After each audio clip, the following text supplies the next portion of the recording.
오늘 만나보실 모델, 전기차를 좋아하시는 분들에게 가장 많은 관심을 받는 대표적인 모델인데요. 테슬라 모델 3입니다.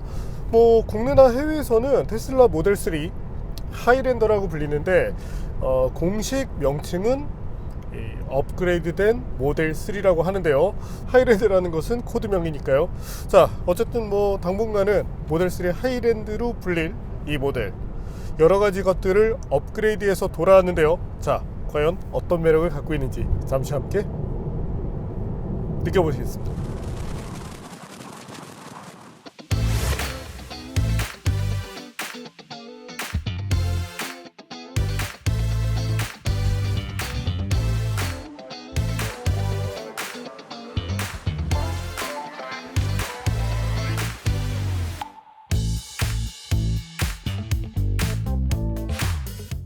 코드명 하이랜드라 불리는 모델 3입니다.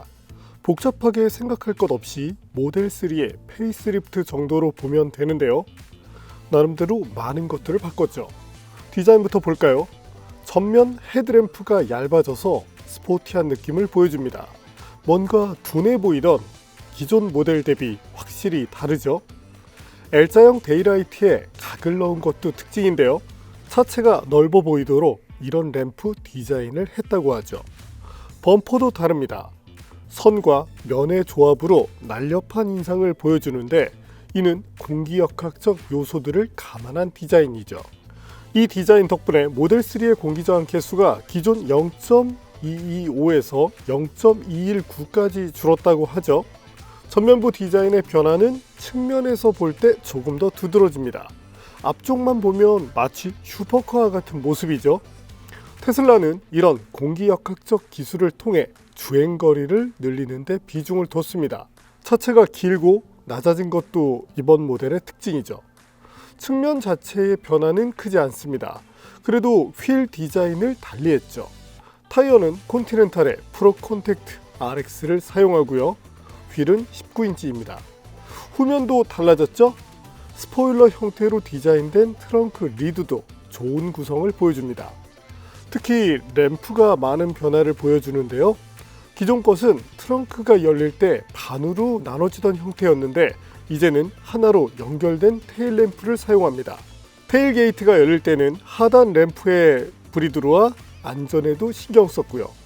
트렁크를 열고 비상등을 켰을 때 유용하겠죠? 물론 트렁크가 닫히면 하단 램프는 꺼집니다. 뒷 범퍼의 전체적인 디자인도 무난하죠? 램프의 특징은 T자 형태의 엠블럼 대신 테슬라라는 레터링을 넣은 것인데 지금의 것이 확실히 더 깔끔하네요. 부분 변경이지만 나름대로 큰 변화를 보여주고 있는 모델 3. 여러분들은 어떠신가요?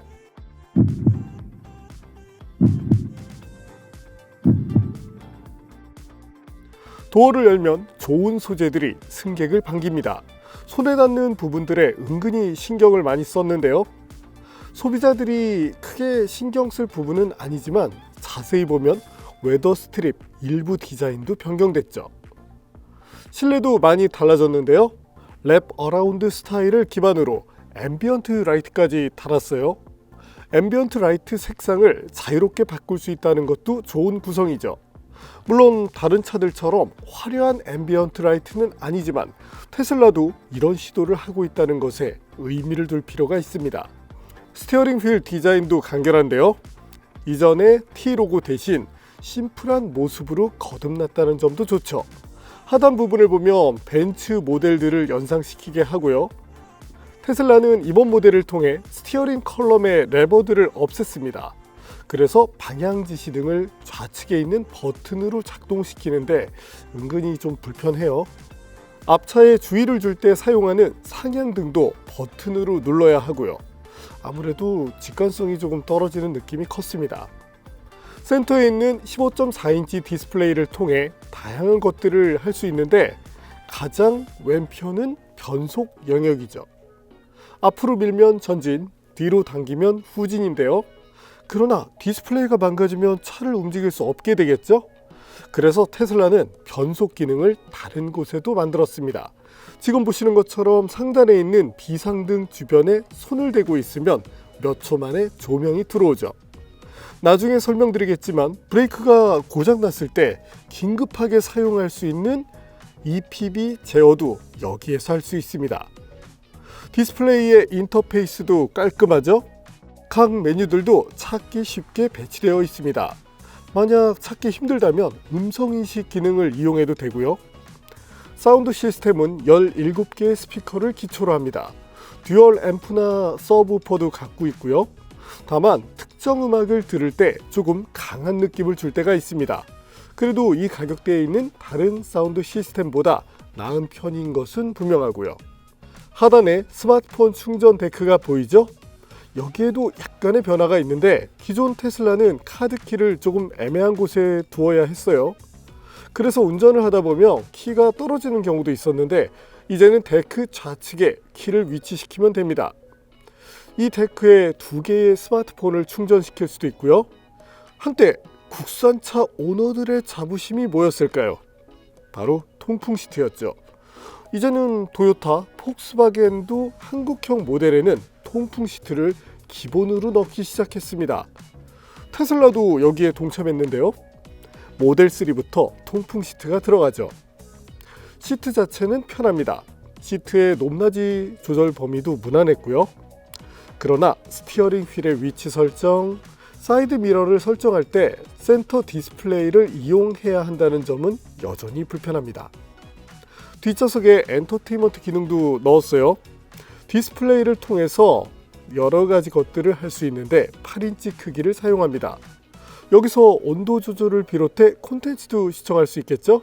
스마트폰 앱을 통해 다양한 것들도 할 수 있는데 차가 움직일 수 있도록 전원을 넣거나 램프의 점등, 클렉슨 등을 올릴 수도 있습니다. 예열, 환기, 냉난방 설정도 할 수 있고요. 펜 모드라는 기능도 있는데 운전자가 차에서 멀어진 경우 차에 남은 동물이 불편하지 않도록 온도를 조절해주는 기능도 있죠. 누군가는 동물을 방치했다며 동물 학대라고 생각할 수도 있을 거예요. 그 때문에 디스플레이에는 주인이 곧 돌아온다는 안내 문구가 띄어지죠. 뒷좌석 공간 자체도 무난합니다. 헤드룸도 물론 좋았고요. 패밀리카로 쓰기에 충분한 공간이었죠.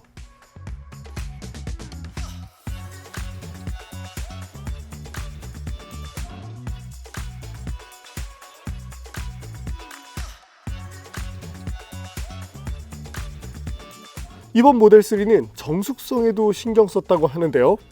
그래서 앞쪽뿐 아니라 뒤쪽에도 차음 유리를 달았습니다. 측정 결과 앞유리는 약 5.9mm, 뒷유리는 약 5.2mm 내외의 두께를 갖고 있었고요. 다만 주행을 했을 때 정숙성이 뛰어난 편은 아니었는데요. 특정 속도부터 윈드 노이즈가 강조되는 타입이었습니다. 타이어 쪽에서 나오는 노이즈도 있었는데 향후에 타이어 변경으로 로드 노이즈를 잡는다면 조금 더 좋은 정숙성을 얻을 수 있을 겁니다.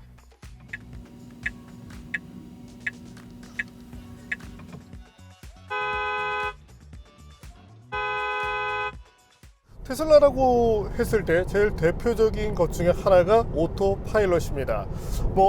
아직까지는 이것 역시도 자율주행이라고 말하기에는 부족한 요소들이 많이 있는데요.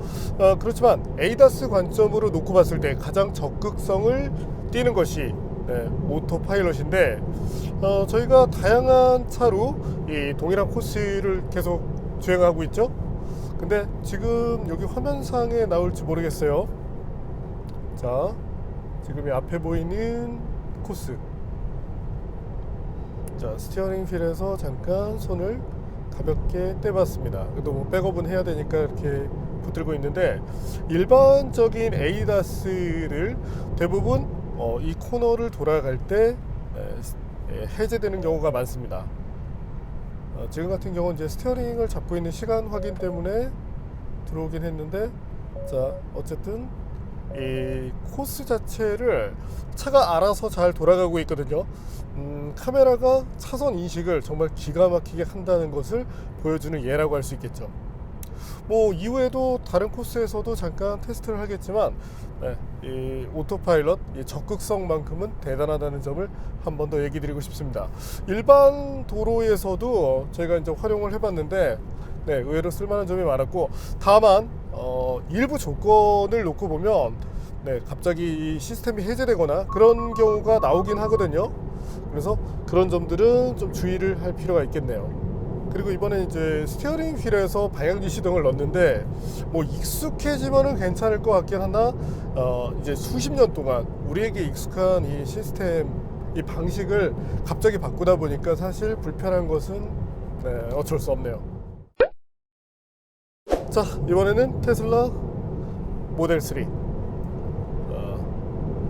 듀얼 모터 버전이죠. 과연 네, 고속 주행 능력은 어떤지 한번 볼까요?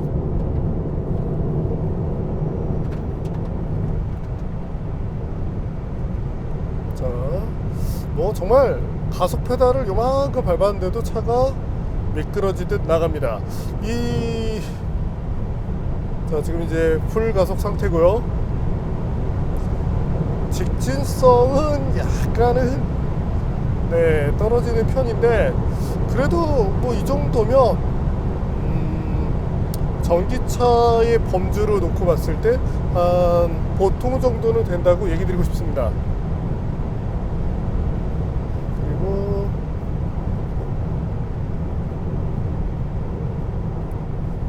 배터리 떨어지는 게 정말 겁나네요.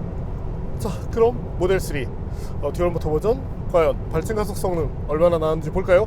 공식은 4.4초입니다.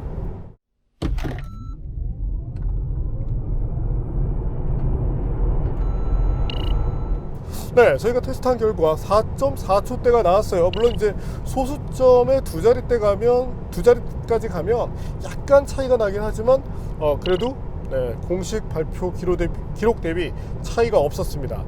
요즘 보면 이제 어떤 차들은 막 특정 조건에 막 온도와 이런 것들을 다 맞췄을 때만 그 기록이 딱 나오고 보편적으로는 안 나오는 차들도 있어요.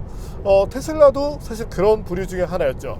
그러나 이번 버전에서는 네, 딱 약속한 수치, 제조사가 제시한 수치를 그대로 보여준다는 점이 좋네요.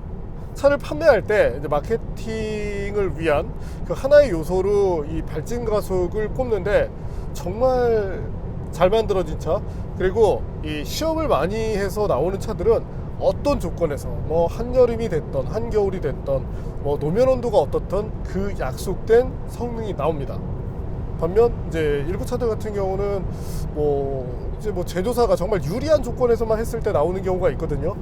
그런 경우는 사실 그 성능보다는 이제 실측을 했을 때 나오는 그 성능이 더 맞다고 얘기를 드리고 싶네요.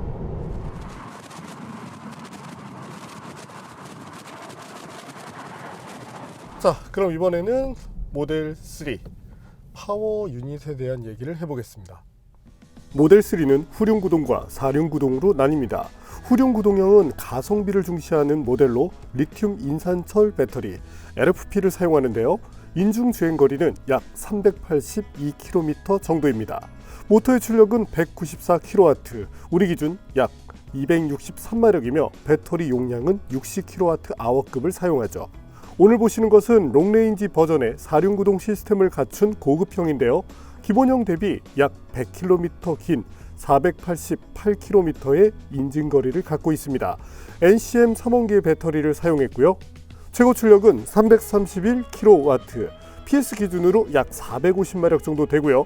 최대 토크는 559Nm입니다. 배터리 용량은 78.4kWh급으로 스탠다드 모델 대비 넉넉하죠. 일부 유튜버들은 LFP 배터리가 나쁘다고 얘기하지만 일론 머스크 CEO가 멍청해서 LFP 배터리를 쓰는 것은 아닙니다. 각 자동차의 등급이나 성격에 따라 또한 지금의 LFP 배터리들이 무난한 효율을 내고 있기에 사용되는 것이죠. 화재에서 상대적으로 유리하기도 하고요. 가끔 스펙에만 연연해 하시는 분들도 있는데 그렇다면 포르쉐 타이칸 터보급이나 리막 레베라, 내연기관 세단으로는 마이바흐나 롤스로이스 정도를 추천합니다. 물론 LFP 배터리가 무조건 좋다는 것은 아닙니다. 배터리의 효율성 측면 때문에 보조금 혜택이 적으니까요. 자, 이번에는 모델 3와 함께 핸들링 성능을 보도록 하죠. 이번에 서스펜션도 약간 변화가 있었죠. 그래서 이 라이드 앤 핸들링 측면에서 조금 더 이점을 가져왔다고 하는데, 이전 모델 같은 경우가 스티어링 조작에 따른 이 움직임이 빠른 편이었습니다. 뭐 쉽게 말해서 기어비 자체를, 스티어링 기어비를 조금 타이트하게 조여서 조금만 움직여도 차가 이렇게 민첩하게 움직이는 느낌이 있었거든요. 그래서 보편적 시각으로는 핸들링이 좋다고 얘기하는 경우가 많은데요.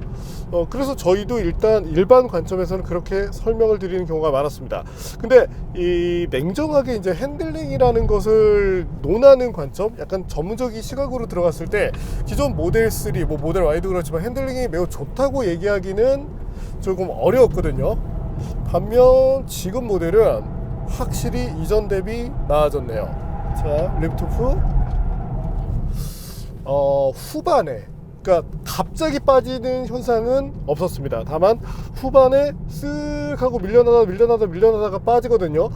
그래서 뭐 현대기아차 전기차 같은 경우는 이제 단계로 그런 것들을 설정할 수 있는데, 지금은 이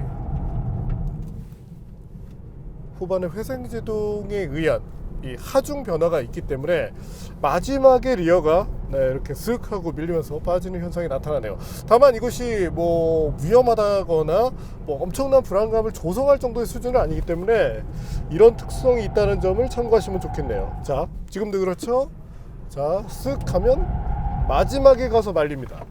근데 대부분 이 말리는 시점 이전까지 시간차가 좀 있는 편이거든요. 그래서 이 차의 특성이 그러하다는 점을 인지하시면 좋겠네요. 어쨌든 전기차를 타면서 이 급 조작이라는 것을 하지 않는 쪽이 가장 안전하다는 점을 얘기 드리고 싶고, 물론 뭐 조금 더 이 전반적으로 뭐 차체 셰시적으로 튜닝이 잘 된 차는 전기차를 하더라도 거동 자체가 딱 일정하게 약 언더스티어 라인으로 가거든요. 근데 지금은 그 라인을 지키려고 하지만 후반에 이건 이 회생 제동만 임의적으로 좀 끌 수 있다면 이 현상이 안 나타날 것 같은데, 근데 기본적으로는 타이어 이 세팅 자체도 이 뉴트럴 쪽에서 약간 언더 쪽으로 맞춰져 있네요. 타이어에 의한 스티어 특성 변화가 생길 수 있다는 점도 여러분들께서 인지하시면 좋고요. 타이어도 잘못 만들어지면 차의 특성을 약 오버로 바꿔버리는 경우도 있습니다. 자, 어쨌든 민첩하게 돌아나가게 하고 가속 페달 밟으면 약 언더라인으로 밀어주고, 그래서 주행하는 것 자체가 이렇게 크게 어렵진 않네요. 자, 타이어는 이전에도 그랬지만 235mm급을 사용하고 있고 19인치죠. 컨티넨탈의 프로 컨택 RX라는 모델이 쓰이는데, 모든 타이어 회사들이 이 테슬라를 테스트카로 사용할 때 벤치마크하는 타이어 중에 하나입니다. 근데 이 횡으로 버텨주는 능력이 좋은 편은 아니거든요.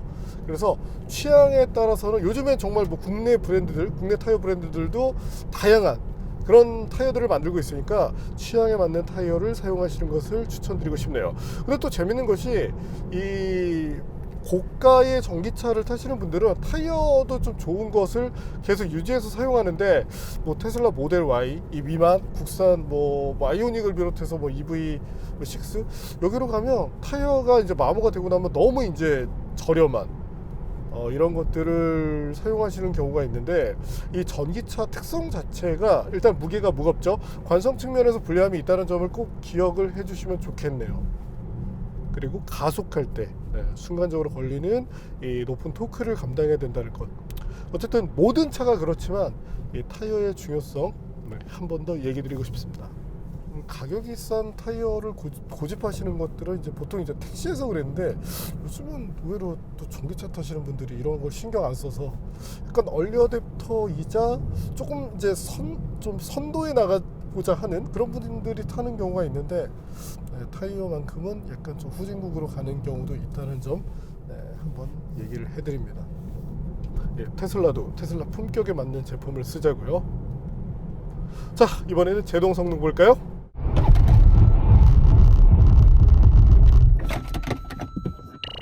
제동 거리 자체는 4계절로는 뭐 분명히 좋은 수준으로 나왔습니다.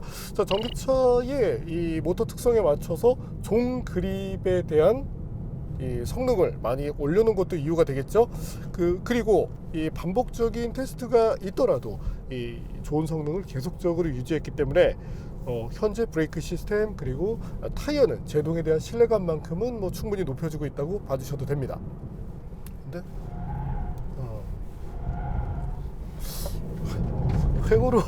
횡으로 버텨주는 거는 거의 네, 이 정도면 네. 야, 이거는 뭐 체감으로 얘기해 드리자면 지금 1800kg 대잖아요. 잠깐 무게 볼까요? 네, 1830kg 대 차에 마치 체감으로는 한 205mm급 타이어를 끼운 것처럼 코너에서는 정말 좀 허무하게 미끄러져 나가네요. 그래서 뭐 당연히 안 그러시겠지만 빠른 코너링을 즐기시는 것은 절대 추천드리지 않습니다. 자, 이번에는 자율주행차를 위해서 이제 시험할 수 있는 환경이죠. 카트린에 있는 KCT라는 곳에 들어왔습니다. 자, 여기 들어온 이유는 간단해요. 이전에도 저희가 다양한 차, 특히 이제 중앙일보 올해차를 할 때 에이다스 부분 시험을 여기서 하거든요. 근데 이 코너링, 이 환경을 어떻게 처리하는지가 매우 궁금합니다. 자, 이 코너가 레인 센터링 부분을 저희가 테스트하는 코스인데 근래 이 부분을 잘 이제 패스했던 것이 현대 산타페 EV9도 무난하게 돌아 나갔습니다. 그리고 지금 도는 수준을 보면 확실히 네, 요 레인 센터링은 테슬라 쪽이 훨씬 더 정교하고 깔끔하네요. 네, 요 코스는 돌아 나가는 차가 없어요. 자, 그리고 자, 요 코스 갈 수 있는지 볼까요? 자, 예전에 이 코스를 정말 몇 년 전에 최초로 통과했던 것이 볼보였어요. 좀 이렇게 기우뚱기우뚱하면서 가긴 했지만 지금은 거의 뭐 사람이 하는 것보다 또 더 잘한다고 말하면 사실 거짓말입니다. 운전을 아주 잘하진 않지만 그래도 뭐 어느 정도 정의되어 있는 사람과 비교한다면 유사 수준으로 하고 있고, 이렇게 스티어링을 꾸준하게 보정하는 보타라고 하죠. 네, 그런 행동을 하지 않아서 좋네요. 자, 그러면 이 환경은 사실 좀 어려워요. 자, 지금 이제 시속 50km 정도로 이 하이패스 환경을 지나가 봅니다. 일반 에이다스는 대부분 저기 도달하기 전에 시스템이 꺼지는데 과연 테슬라는 여기를 지나갈 수 있는지 한번 확인해 보죠.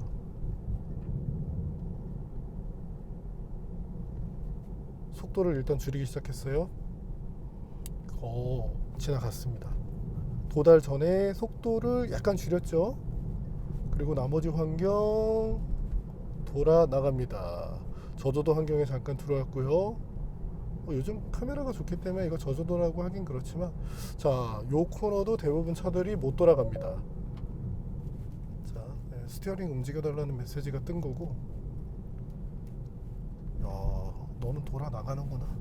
여기서는 좀 당황하네요. 여기 뭐 사람도 근데 지금 보셨죠? 자, 로터리에서 이제 막 당황했어요. 차가 어디로 갈지 모르니까. 근데 뭐 이건 이해할 수 있는 상황입니다. 근데 다만 마지막에 자, 스티어링이 내가 원하지 않는 길이 없는 방향으로 갔잖아요. 아직까지 테슬라의 오토파일럿도 이 정해진 주행 조건에서 갈 수 있는 에이다스의 이제 좀 많이 진화한 버전이지 완벽한 자율주행이 아니라는 점 한 번 더 얘기해 드립니다. 유럽 같은 경우는 테슬라의 오토파일럿이 이제 자율주행으로 포장되는 부분에 대해서 좀 뭐 광고나 이런 부분에서 제재도 하고 있어요. 지금 보시는 것처럼 앞차를 따라가다가 정지한 차가 있음에도 불구하고 속도를 빠르게 줄이지 않아 결국 사람이 브레이크 페달을 밟아서 줄여야 되는 경우도 있었습니다. 쉽게 말해 매우 늦게 감속을 시작하기 때문에 강한 제동을 나중에 건다는 점, 그 때문에 승객이 부담스럽다는 점이 조금은 아쉬웠죠. 앞차와 거리를 유지하는 기능은 국산 제네시스나 수입 BMW 및 벤츠 쪽이 조금 더 자연스러운 느낌이라고 할까요? 테슬라의 에이다스가 매우 적극적이며 진보적이지만 다른 차들의 시스템도 크게 발전하면서 이제는 갭이 점점 줄어들고 있다고 보면 맞겠습니다. 물론 기능성이 부족한 하위 모델을 타다가 테슬라로 바로 접근하면 신세계를 느끼게 되고요. 자, 이번에는 시속 50km 정도로 승차감을 한번 확인해 보죠. 자, 일단은 요 구간은 뭐 다들 잘해요. 요 구간 못하는 차를 본 적이 없습니다. 왜냐면 정말 부드럽게 움직여요. 근데 여기서 약간은 하드한 느낌이 남아 있네요. 이번 모델 서스펜션 바뀌고 승차감도 좋아졌다고 해요. 오, 예전에 저희가 뭐 퍼포먼스 모델을 탈 때 여기서 아주 그냥 기겁을 했었죠. 근데 그리고 전기차들이 대부분 조금은 이 차체 밑바닥이 좀 경직된 그런 느낌을 주는 경우가 많습니다. 근데 지금 이 정도면, 그러니까 전기차로서는 보통, 내연기관과 비교하면 살짝 떨어지지만 전기차로서는 보통이에요. 그리고 지금 과속방지턱을 넘는데도 이런 것들 저속 환경은 정말 깔끔하게 대응하네요. 그리고 지금 퉁퉁퉁퉁 치는 환경인데 여기서도 서스펜션이 좋은 능력을 보여줍니다. 그리고 여기서 또 느낄 수 있는 것 중에 하나가 이제 차체 강성감이거든요. 차체 자체가 조금 약한 차들을 만나면 이 충격이 들어왔을 때 울리는 양이 많은데, 모델 3는 확실히 세팅이 이전보다 많이 좋아졌네요. 이 차에서 지금 마음에 안 드는 건 방향지 시등 이제 이건데, 방향지 시등 또 마음에 안 들다 그러면 누군가 그러실 거예요. 내가 써보니까 나는 좋던데.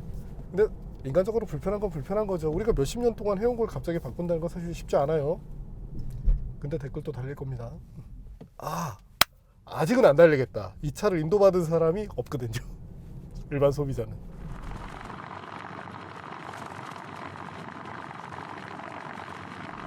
이렇게 주행할 때 방향지 시등을 넣으면 레인 워치 기능이죠. 이것도 잘 되어 있습니다.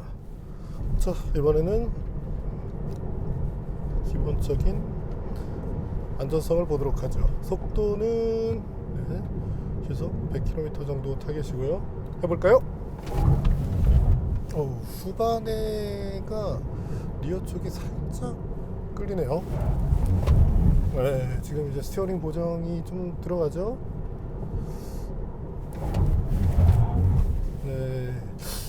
이거는 보통 지금 아마 레이팅은 보통으로 나올 것 같은데, 보통과 부족 사이. 이게 앞서 얘기 드렸지만 타이어의 횡 그립이죠. 뭐 쉽게는 코너링이라고 이해하시면 될 텐데, 옆으로 받아주는 능력이 많이 부족하다 보니까 여기서는 분명히 한계가 나오네요. 자, 그럼 슬라롬. 여기서도 지금 타이어가 미끌림이 많다 보니까 속도를 높이지 못하고 이 한쪽으로 이제 쭉쭉 잡아주는 것이 아니라 약간 뭐 기우뚱기우뚱하면서 이것도 부족까지라고 얘기하기는 그렇지만 부족과 보통 사이인데 레이팅은 보통으로 나오겠네요. 근데 약간은 아쉬움이 있습니다. 자, 그리고 한 가지 시험을 더 해봤는데요. 언덕에서 차가 밀릴 수 있죠.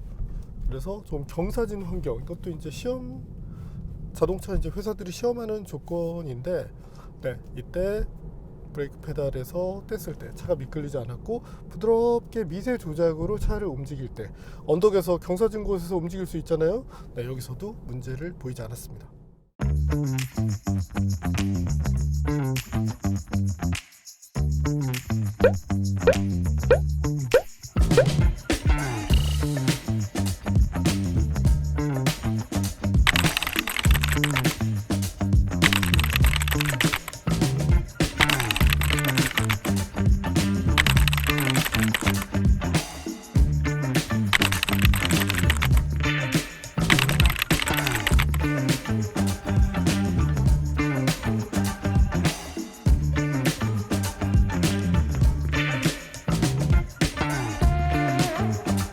만난 테슬라 모델 3 코드명 하이랜드.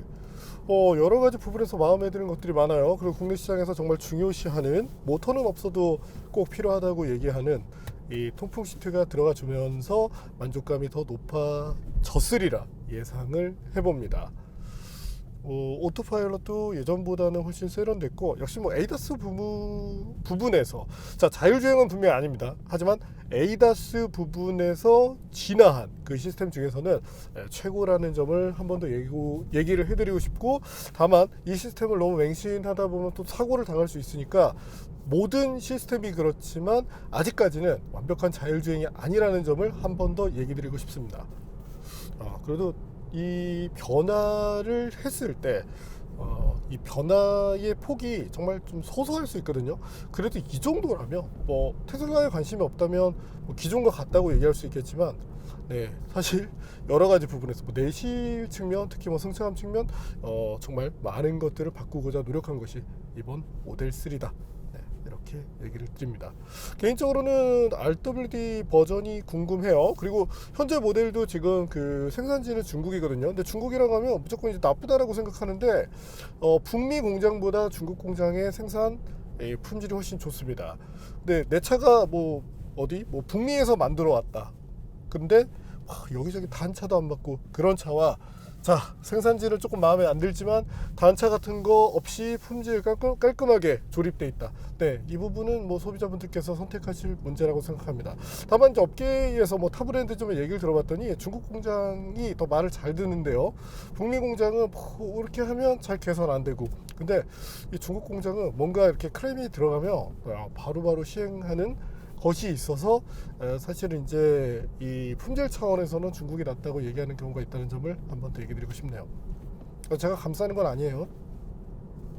그렇더라는 점을 알려드립니다. 네, 오늘은 정말 이 시각적으로 보면 작아 보이지만, 근데 인테리어부터 해서 사실 변한 게 너무 많거든요. 네, 변화의 가치를 충분히 보여준 테슬라 모델 3를 만나봤습니다. 듀얼 모터 버전이에요.